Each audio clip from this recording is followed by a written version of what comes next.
You ever have that feeling when you look at your portfolio and it's just stuck?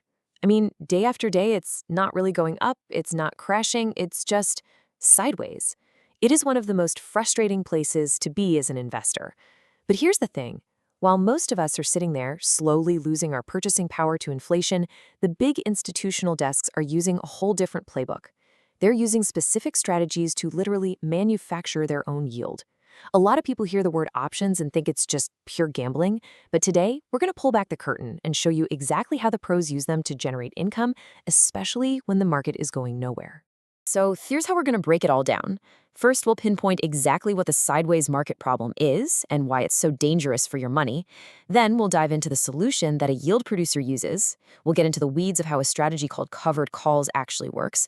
And then we have to face the brutal truth, what you're giving up to do this.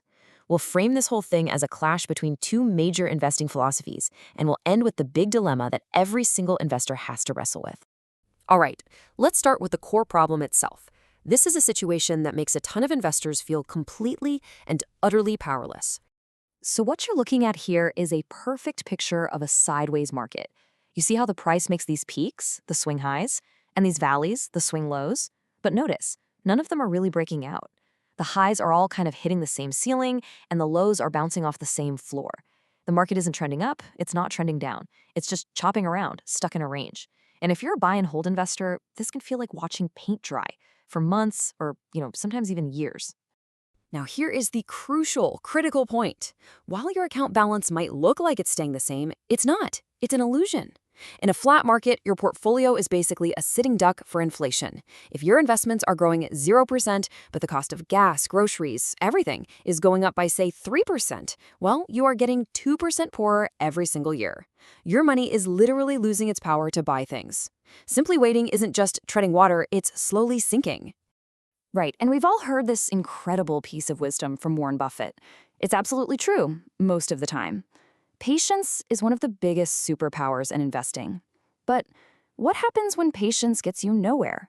What if the market itself is stuck in neutral, and your patience is just giving inflation a free pass to eat away at your capital? This is the exact scenario where a completely different way of thinking starts to look, well, really, really appealing. So let's talk about that solution. This is a mindset that says instead of just waiting around for the market to give you a return, you're going to go out and actively manufacture one yourself. This right here, this is the core idea. It's a complete shift in perspective. The yield producer looks at a flat market not as a headache, but as a golden opportunity. The goal is no longer just to hope and pray that your stock price goes up. The new goal is to generate cash flow, to create your own return, right now, using the assets you already own. It's about turning those sleepy, stagnant stocks into active, income-producing machines. So how in the world do they do this? It all comes down to something called premium income. And it's actually a simple concept. You get paid upfront in cold hard cash for making a promise about what you'll do in the future. You sell an options contract, which is basically your promise to sell your stock at a certain price if it happens to hit that level. And for taking on that obligation, boom, you receive an immediate cash payment. That payment is the premium, and that premium is the engine that makes this entire strategy go. Okay, so how does this actually work in practice? Let's break down the single most popular strategy for generating this premium income. It's called the covered call. And by the way, this is the exact strategy that a lot of those popular income ETFs you might have heard of, like JEPI, use to generate their high yields. A covered call has two key ingredients. First, you've got to own the stop, usually in a chunk of 100 shares, because one options contract represents 100 shares. That's the covered part. You're covered because you already have the shares to deliver if you have to. Second, you sell what's called a call option. This gives someone else the right, but not the obligation, to buy your 100 shares from you at a price you both agree on today, that's called the strike price, before a set expiration date. And the mechanics are actually pretty simple. Step 1, you own the 100 shares. Step 2, you sell a call option against them, making that promise to sell. And step 3, the cash register rings. The premium is immediately deposited right into your account. It's brand new income. Now, the real art is in step 2, picking that strike price. If you pick a price that's really close to where the stock is trading now, you'll get a bigger premium, but it's more likely your shares get sold. If you pick a strike price way up high, you get a smaller premium, but your stock has more room to run. It's a constant balancing act. My favorite way to think about this is to imagine you're a real estate investor.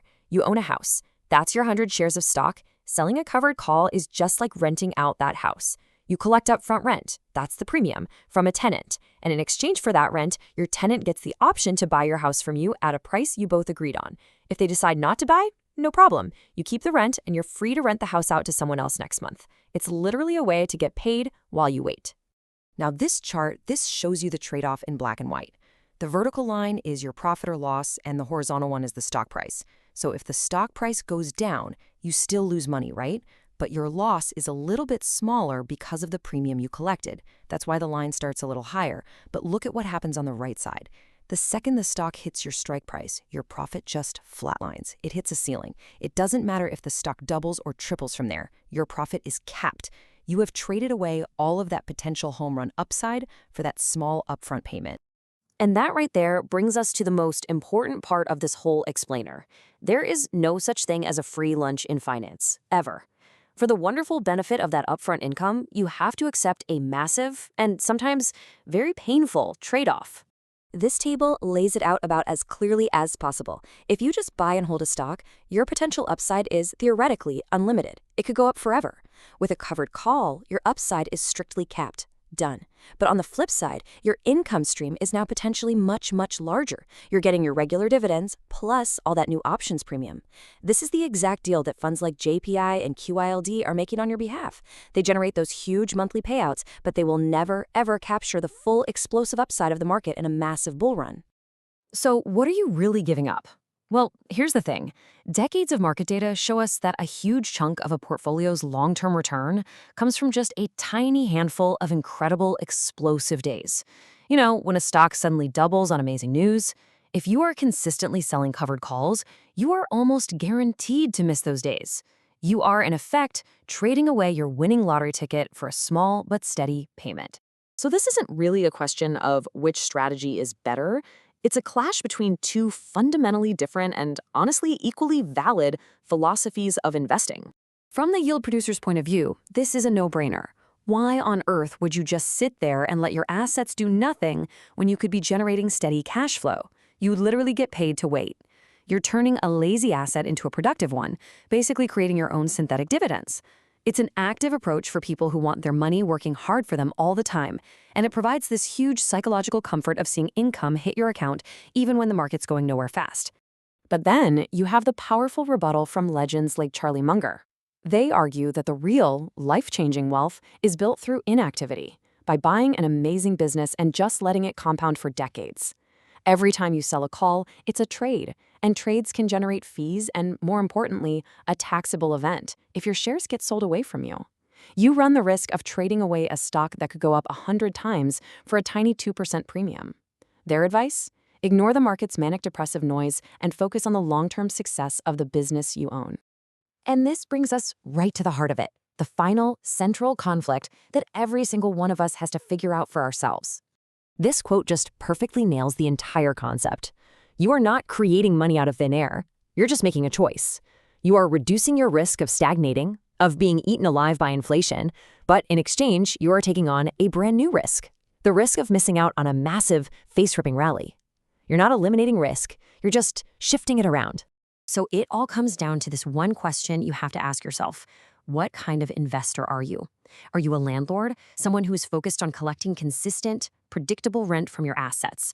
Or are you a long-term owner, someone who is willing to ride out the boring times for the chance to capture the full, uncapped, explosive growth of your property? There's no right answer. There's only the answer that's right for you.